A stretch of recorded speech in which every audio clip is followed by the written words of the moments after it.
Akkam jirtu daawwattoota keenya kan daawwachaa jirtan ABC Medical FIB TV waliin ta'uudhaan qophiin torbanitti al tokko qopheessinee isiniif dhiyeessinu kan torban kana amma jalqabeera. Nu waliin turan afeerraa kooti qopheessitoonni qophii kana an Abdii Dingataa fi Dr. Sanbataa Guuttataa walii wajjin jirra. Sagaleedhaa fi kaameraadhaan kan nu wajjin jiru Naatnaa'el Bonjaati. Isiniin studio FIB keessa taanee waa'ee fayyaa keenyaa isiniif dabarsinaa nu waliin turan afeerraa kooti. Egaa har'a kan nun ilaallu waa'ee koronaa vaayirasii maaltu jira kan jedhu biyya keenya irratti xiyyeeffannee kan isiniif ergaa dabarsinu ta'a. Akkasumas immoo waa'ee dhukkuba sukkaaraa walii wajjin barumsa adda addaa argannaa nu waliin turan afeerraa kooti. Dr. Baga walitti dachaane. Baga nagaan idda. Egaa waa'ee koronaa vaayirasii walii wajjin haa ilaallu. Biyya keenya keessatti egaa koronaa vaayirasiin lakkoofsi isaa ol ka'aa akka jirudha kan inni daataan jiru argisiisu. Akka addunyaatti egaa kan jiru namoonni dhibee kanaan qabamanii gara miliyoona 2.6 akka isaan ga'anii daataan John Hopkins University irraa argame ni argisiisa. Egaa walumaa galatti namoota 184 sababa koronaa vaayirasii qofaa fi addunyaa kanarraa du'ee jira. Egaa lakkoofsa kana gaafa ilaallu namoota koronaa vaayirasii qabaman keessaa namoonni parsantiin 7 du'anii akka isaan jiranidha kan inni argisiisu. Walumaa gala dhibee kanaan qabamanii kan dandamatan immoo gara parsantii 27.5 kana jechuun namoota 715 dhibee kanarraa dandamatee jira jechuudha. Gara Afrikaatti ardii keenyaatti gaafa dhufnu egaa waliigalli namoonni dhibee kanaan qabamanii namoota 25,000 ol akka inni darbaa jiru daataan jiru ni argisiisa. Egaa namoonni 1,200 ol immoo sababa koronaa vaayirasii qofaaf akka isaan du'an argisiisa jechuudha. Egaa biyyoota Afrikaa keessaa du'a ol ka'aa kan qabanii Aljeeriyaa, Morookoo, Saawuz Afrikaa fi Ijipt yookaan Gibxi lakkoofsa ol ka'aa akka isaan qabanidha kan inni argisiisu. Egaa biyya keenyatti gaafa deebinu immoo daataa kana giraafii kana ilaaluu dandeenya. Egaan daawwattoota keenya daataa biyya keenya keessa jiru gaafa ilaallu immoo lakkoofsi vaayirasiin namni vaayirasii kanaan qabame inni jalqabaa gara Maarchi 13 kan inni argame. Egaa guyyoota 13 darbanii biyya keenya keessatti waa'een daataa kana waa'een vaayirasii kana maal fakkaata jennee gaafa ilaallu guyyaa guyyaatti guyyoota 13 darban keessatti namoota 220 hamma 700 ga'antu teestii yookaan immoo dhibee kanaaf qoratamaa jira jechuudha. Isaan keessaa guyyaatti nama 2 hamma 9 kan ta'antu dhibee kanaanii akka isaan qabamanii jiran ni argina jechuudha. Walumaa galatti guyyaa 13 darban keessatti namoonni 60 ta'anii dhibee kanaan qabamanii akka isaan jiran argina jechuudha. Ji'a tokko keessatti yoo ilaalleera ta'e Dr. Namoota 82 turan kan dhibee kanaan qabamanii jiranii amma garuu guyyaa 13 keessatti namoota 60tu dhibee kanaan qabamee akka jiru argina jechuudha. Egaa yoo namoota dhibee kanaan qabaman parsantiidhaan qoonnee ilaalle namoota parsantii 65 ta'antu biyya alaa deemee galee kwaarantiinii keessa ture. Kana jechuun biyya alaatti qabamee kan dhufe jechuudha. Kwaarantiinii keessatti hoteela ta'uu danda'a, manneen barnootaa mootummaan qopheesse keessa kan turen naannoo parsantii 65 ta'u. Parsantiin 20 immoo kontaaktii histirii yookaan immoo namoota dhibee kana qabanii biyya alaa galanii ta'uu danda'a. Dhibee kana wajjin jiran vaayirasii kana qabanii wajjin wal tuttuqqii kan qabanii fi mootummaan kontaakt tireesingiidhaan kan bira ga'e akka ta'e ni argina. Parsantiin 13 yookaan nama 100 keessaa namni 13 immoo kontaakt histirii hin qabu, biyya alaas deemee hin beeku yookaan biyya alaa dhaqee galee hin beeku. Kana jechuun maal jechuudha? Biyya alaatti namoota beekamoo wajjin wal tuttuqqii hin qabu, akkasumas immoo biyya alaa lafa dhibeen kun jiru dhaqee galee hin beeku jechuudha. Parsantiin 2 kan ta'an immoo sababii hojii isaaniitiif jedha. Mee daataan kun maal nutti agarsiisa Dr.? Egaa ergaa baay'ee fudhatee dhufeera. Wanti kun akkuma tamma ibsaa turte harki caalaan warra biyya alaatii dhufanii iddoo qobaatti turfaman keessaa yoo ta'e iyyuu haala duraan ture keessa nama 100 keessaa namni 13 nama biyya alaa deemee hin beekne nama biyya alaa wajjin biyya alaatii dhufee wajjinis immoo namni wal argee hin beekne illee dhukkuba kana qaba jedhamee mul'achuunsa inni kun red flag isa jennu yookiin immoo dhibee guddaan isadha. Kun maalidha? Tarigaan amma dhukkubi kun koronaan kuni bifuma utaalloo fakkaatee uummata keessa galeera waan jedhutu egaa nu shakkisiisa yookiin immoo akkasuma ta'uusaa nutti hima jechuudha wanti kuni. Sanarraa kaanii maal gochuu qabna isa jedhuudha. Wantichi uummata keessa galeera moo hin galle isa jedhuuf inni kuni ragaadha jechuudha kun. Kanaaf namni maal gochuu qaba kanarraa? Isa jedhuudha ergaan guddaan natti fakkaata namni. Kanaafuu kun kan inni agarsiisu uummata keessa galee jira jechuudha. Fakkeenyaaf ituu biyya alaa dhaqee galee ta'ee kwaaraantiinii keessa galee jira ta'ee namni kun nama biraatti hin dabarsine jennee yaaduu dandeenya. Kanaaf konteen gooneerra jennee yaaduu dandeenya ture.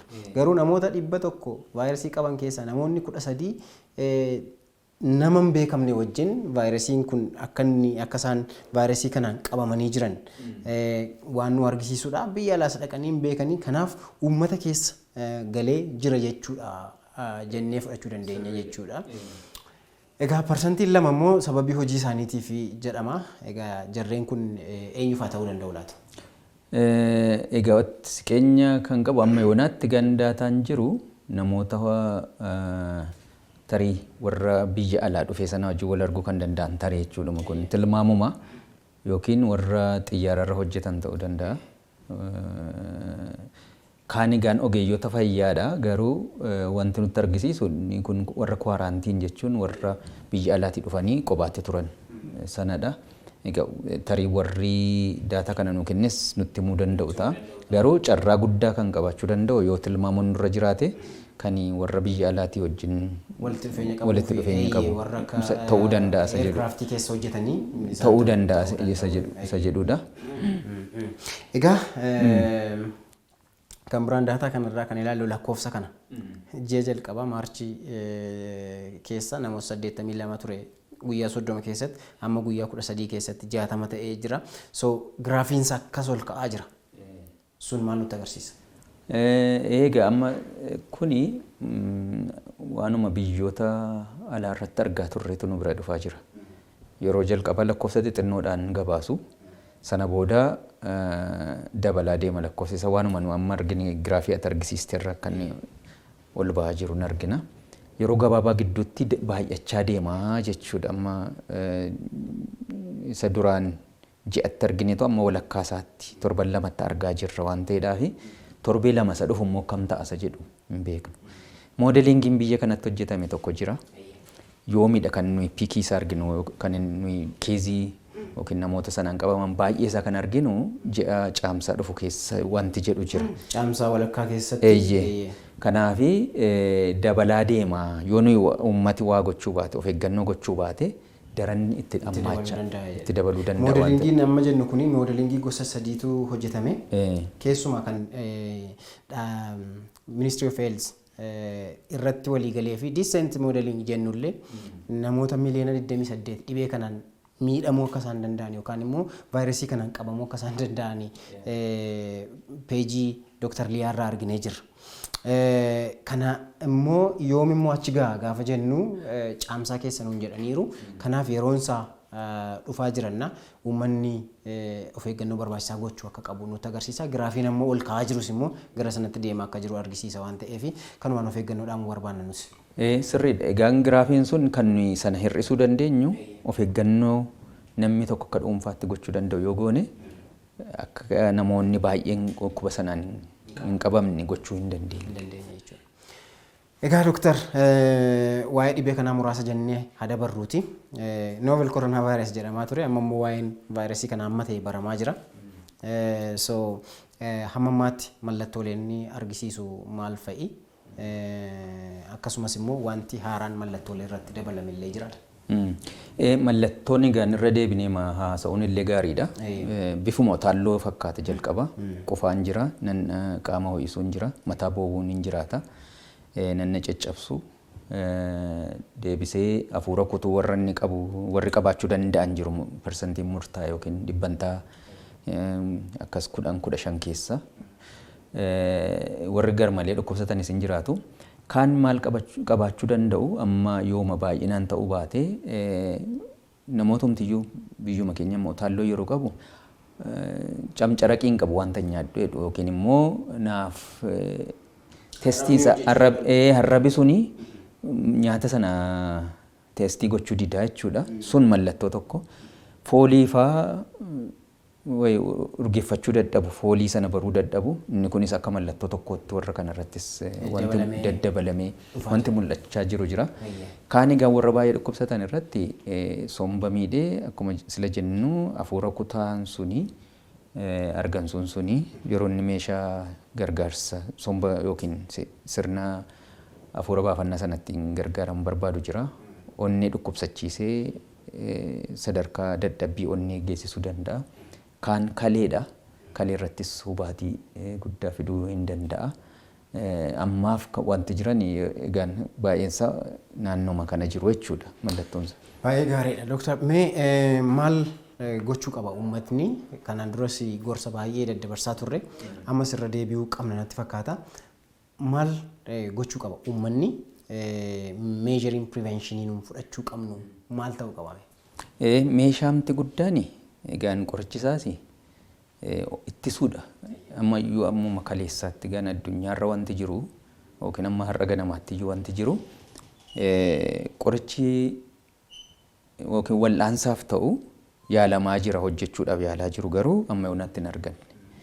Lammataa talaallii yaalaa jiru hojjechuudhaaf garuu amma yoonatti hin arganne. Kanaaf inni guddaan ittisuudha. Ittisuun sun immoo akkamiin isa jedhu inni guddaan nuyi qabnu walirraa fageenya sana isaan ofirraa ittisuudha. Namni dhukkuba kana utaalloon bifuma utaallootiin namni qabame maaskii isheen afaanitti haguuggatan kana godhachuu, deebisee harka wal qabuu dhiisuu, nagaa akkuma amma baramaa illee jira akka yeroo jalqabaa miti nama fageenyuma irratti wal dubbisuu jalqabeera. Deebisee bakka namoonni itti baay'atan irraa fagaachuudha.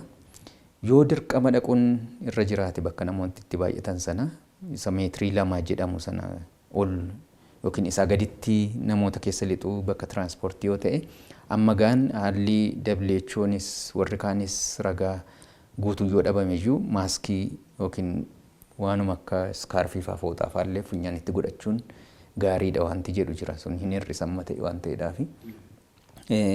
Of eeggannoonni kaanii inni kun egaan warra amma nuyi jenne nama qufa'u irraa akka nutti hin darbineef yookiin namni qufa'u sun akka nama biraatti hin dabarsineef eeggannoo sun barbaachisaadha. Kaan kan namatti dabarsuu danda'u yaa harki keenya waan baay'ee qaqqabata waan ta'eedhaafi harka keenya yeroo yerootti dhiqachuu saamunaadhaan bishaaniin inni guddaan isadha. Bakka saamunaaf bishaaniin argannetti immoo alkoolii yookiin saanitaayizer warra jennu kana seeraan dibachuu yookiin qulqulleeffachuu sanaan sun vaayirasicha ajjeesa waan jedhamuuf jechuudha. Meeshaa naannoo keenya jiran xarapheezaa, barcuma, bilbila, kompiitara yoo gargaaramna ta'e kompiitara, qulfii keenya balbala yeroo banannus qabanneeti waan ta'eedhaaf naannoo sana qulqulleessuun ammayyuu barbaachisaadha. Deebisee nyaata immoo amma danda'ametti nyaata bilchaataa nyaachuu yoo danda'ame manaa bilcheeffatanii fudhatanii ba'u. Inni kun waanuma biraadhaaf iyyuu gaariidha waan ta'eedhaaf mana fudhatanii ba'u isarratti jajjabeessu. Egaa mootummaanis ergaa garaagaraa dabarsaa jira. Nus immoo ergaa kana kan isiniif dabarsaa jirru namoonni yoo of eeggatanii dhuunfaatti biyya keenya hambisuu dandeenya, maatii keenya hambisuu dandeenya, ollaa keenya hambisuu dandeenya. So of eeggannaan qoricha isa guddaa nuni vaayirasii kanaaf laachuu dandeenyudha. Amma ammaatti talaalliinis qorichis hin kennamneefi. Egaa namoonni baay'een sammuu isaaniitiin baay'ee miidhaa garaagaraa argaa jirra, dhaga'aa jirra. Biyya alaattis kan mul'ataa jiru ni jira. Namoonni dipireeshiniidhaan, yaaddoodhaan kan of ajjeesan illee ni jiru. Biyya keenya keessattis immoo mana taa'uudhaan namoonni dhiphina garmalee keessa kan galaa jiran jiraachuu ni malunna. Namoota akkasiitiif immoo egaa karaa hafuuraa namoonni waan itti amananitti jabaatanii utuutti fufanii waaqa isaanii wajjin waliigaltee gaariitu qabaatanii kan jedhu nun akka saayintistis rikoomandidii ta'a. Spiritualiin koontentii isa tokko waan ta'eef jechuudha. Inni kan biraan dhaamsi nun dhaamuu barbaannu namoonni mana taa'anii namoonni gara hojiirra qofaatti of baasanii jiranii ispoortii utuu hojjetanii sochii qaamaatu godhanii puushaappii mana keessatti utuu hojjetanii akkasumas immoo muuziqaa utuu dhaggeeffatanii faarfannaa warra jaallatan faarfannaa dhaggeeffatanii sun namoonni dipireeshinii keessa akka hin galle godha waan ta'eef keessumaa warri kwaaraantiinii keessa jiranii nu dhaggeeffatanii jiraachuuf malu. Biyya alaatii galanii hoteela keessa kan jiran akkasumas immoo biyya keessattis immoo kwaaraantiinii keessa kan galan biyya alaallee taa'anii kontaaktii qabaatanii kwaaraantiinii keessa kan jiranii fi rikavarii isaanii eeggachaa kan jiran jiraachuu malunna namoonni kun hafuura isaanii eeggachaa akkasumas immoo fiizikal eksersaayisii garaagaraa gochuudhaan dhibee kan akka isaan faayitii godhanii asumaan dhaamsa dabarsuu fi barbaanna kanarratti waan isin jettanii jiraate. Akkuma tette yaalii nama dhukkubuma biraa irratti iyyuu koronaa duwwaadhaaf miti. Inni tokko qoricha malee prevention jennu ofirraa ittisuun jira. Qorichaan yaaluun jira. Rehabilitation wanti jedhamu jira. Warra baay'ee miidhame immoo qaamni isaanii fi jireenyi isaanii akka gaarii ta'uuf hojjechuun jira. Inni arfaffaan spiritual hafuuraan amantii kamiinuu haa ta'u bifa sammuu isaanii ittiin haaressu sammuu isaaniif tasgabbii kennuudhaafi namni waan itti amanuu wajjin kadhannaa gochuu, faarfannaa faarfachuu, muuziqaa dhaggeeffachuu ta'uu danda'a. Innis bakka haala namni keessa jiru wajjin baay'ee furmaata guddaadha jechuudha.